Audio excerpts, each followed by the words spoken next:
मैं आपको शक्ति का दूसरा सिद्धांत बताता हूं।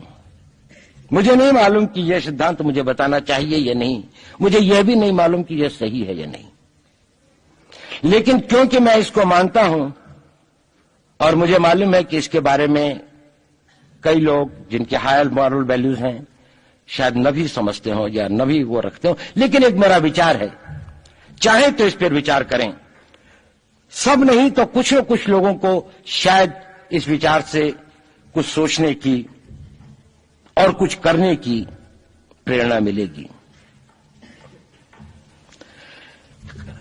इतिहास दुनिया की सबसे बड़ी अदालत है, इससे बड़ी अदालत कोई नहीं है।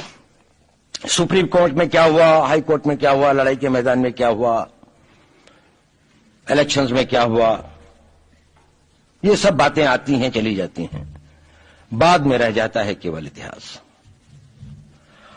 और इतिहास का निर्णय हमेशा उसके पक्ष में गया है जो शक्तिशाली था।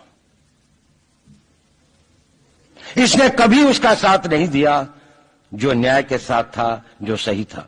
अगर ऐसा होता तो दिल्ली में बाबर रोड होती है, बाबर रोड है लेकिन राणा सांगा रोड नहीं है, क्योंकि बाबर आया, विजयी हुआ, राणा सांगा हार गया। भारत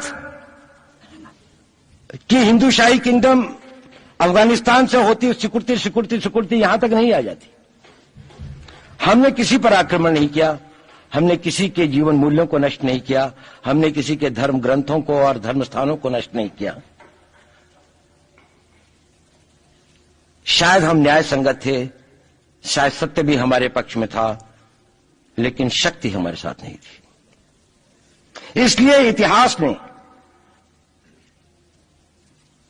हमें उसकी सजा दी।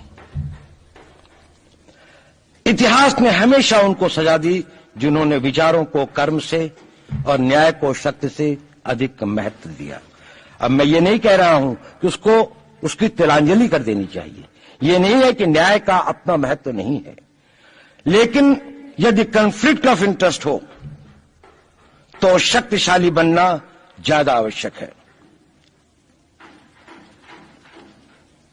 भारत धर्मगुरु भी तभी बनेगा